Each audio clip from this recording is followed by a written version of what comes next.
Khan sir पर FIR के बाद बड़ा सवाल, क्या अब होगी गिरफ्तारी? जानिए पूरी कहानी और पूरा कानूनी मामला। नमस्कार, आप देख रहे हैं न्यूज़ 18 का डिजिटल प्लेटफॉर्म। मैं हूं आपके साथ सृष्टि शेखर। तो पटना में कोचिंग संस्थानों के बीच शुरू हुआ एक विवाद अब बिहार की सबसे चर्चित खबरों में शामिल हो चुका है। बीते मंगलवार की रात खान सर के कोचिंग संस्थान के बाहर हुई घटना के बाद पुलिस जांच लगातार जारी है, लेकिन इस बीच एक ऐसा घटनाक्रम सामने आया जिसने पूरे मामले को नया ट्विस्ट दे दिया है। पटना पुलिस ने खान सर के खिलाफ एफआईआर दर्ज कर ली है और इतना ही नहीं, एफआईआर में हत्या के प्रयास यानी अटेम्प्ट टू मर्डर और आर्म्स एक्ट जैसी गंभीर धाराएं भी जोड़ी गई है। इसके बाद सोशल मीडिया से लेकर राजनीतिक गलियारों तक एक ही सवाल पूछा जा रहा है कि क्या अब खान सर की गिरफ्तारी होगी? क्या पुलिस अगला कदम गिरफ्तारी के रूप में उठाएगी या फिर ये सिर्फ जांच का हिस्सा है? आज हम इसी पूरे मामले को विस्तार से समझेंगे, जानेंगे कि कानून इस स्थिति को किस नजरिए से देखता है। आखिर क्या हुआ था, ये भी एक बड़ा सवाल है। तो देखिए, जानकारी के अनुसार मंगलवार की रात पटना में दो कोचिंग संस्थानों में जुड़े छात्रों के बीच विवाद हुआ। देखते ही देखते मामला बढ़ गया। दोनों पक्षों के छात्रों के बीच तनावपूर्ण स्थिति पैदा हो गई और इलाके में अफरा तफरी का माहौल बन गया। पुलिस को हस्तक्षेप करना पड़ा और घटना के बाद पुलिस ने जांच शुरू की और कई लोगों को हिरासत में लिया। अब तक 5 गिरफ्तारियां हो चुकी है। इसी दौरान पुलिस ने खान सर के खिलाफ भी केस दर्ज किया। एफआईआर में जो धाराएं लगाई गई है वे सामान्य नहीं मानी जा रही है। हत्या के प्रयास और आर्म्स एक्ट जैसी धाराएं किसी भी मामले को और ज्यादा गंभीर बना देती है और यही वजह है कि अब लोगों के बीच गिरफ्तारी को लेकर चर्चा तेज है। लेकिन क्या केवल एफआईआर दर्ज होने का मतलब गिरफ्तारी तय होना है, ये भी एक सवाल है। तो इस सवाल का जवाब है नहीं। एफआईआर और गिरफ्तारी में क्या अंतर है वो समझते हैं। तो बहुत सारे लोग ये मान लेते हैं कि किसी व्यक्ति के खिलाफ अगर एफआईआर दर्ज होती है तो उसकी गिरफ्तारी होना तय है, लेकिन भारतीय कानून ऐसा नहीं कहता। एफआईआर केवल किसी अपराध की सूचना का आधारित रिकॉर्ड होता है, फर्स्ट इंफॉर्मेशन रिकॉर्ड। इसके बाद पुलिस आगे जांच करती है, साक्ष्य जुटाती है, गवाहों के बयान लेती है और फिर आगे की कार्रवाई तय करती है। कई मामले में एफआईआर दर्ज होने के बावजूद गिरफ्तारी नहीं होती, जबकि कुछ मामलों में तुरंत गिरफ्तारी की जाती है। ये पूरी तरह इस मामले की परिस्थितियों, साक्ष्यों और कानूनी आवश्यकताओं पर निर्भर करता है। तो क्या कहते हैं कानूनी विशेषज्ञ, ये भी समझते हैं। पूरे मामले को लेकर पटना हाईकोर्ट के क्रिमिनल सेक्शन के अधिवक्ता शिवानंद भारती से बातचीत की गई तो उन्होंने कहा कि जिस तरह की घटनाएं अब तक सामने आई हैं उसमें गिरफ्तारी को लेकर जल्दबाजी नहीं की जानी चाहिए थी।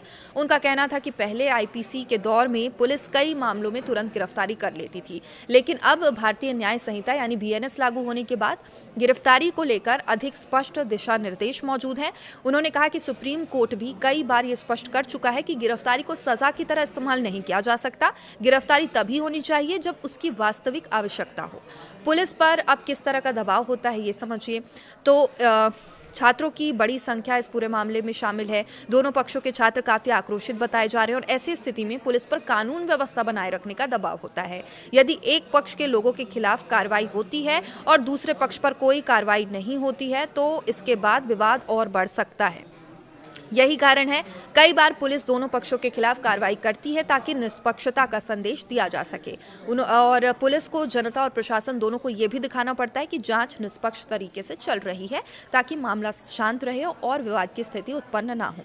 अब हत्या के प्रयास की धारा कितनी मजबूत है ये समझते हैं। तो उस धारा की जिसने सबसे ज्यादा चर्चा पैदा की है यह है हत्या का प्रयास यानी अटेम्प्ट टू मर्डर।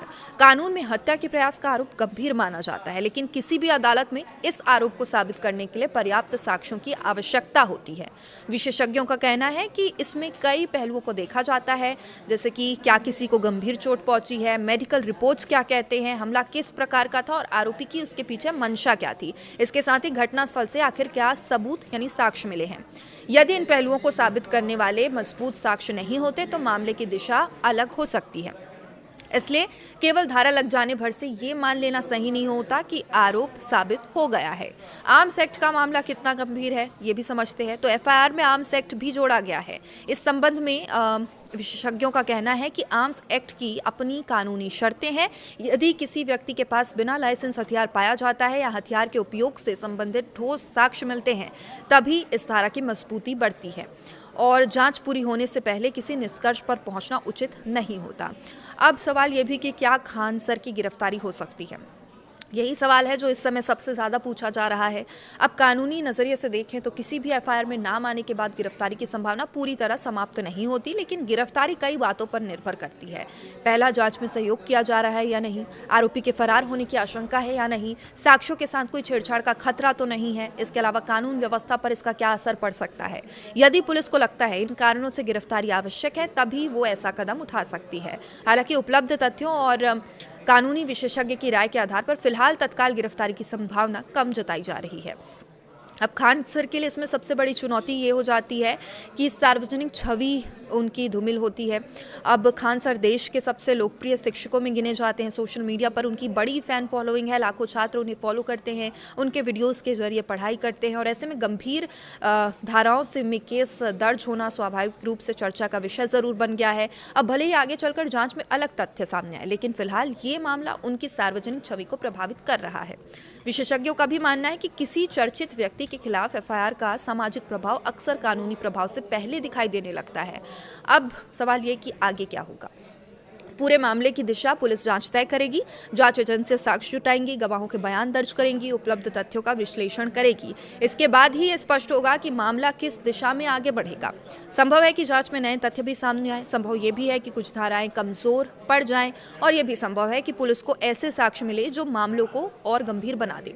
फिलहाल किसी अंतिम निष्कर्ष तक पहुंचना उचित नहीं है और स्थिति ये भी है कि खान सर के खिलाफ एफआईआर हो चुकी है, जांच जारी है, पुलिस मामले की पड़ताल कर रही है।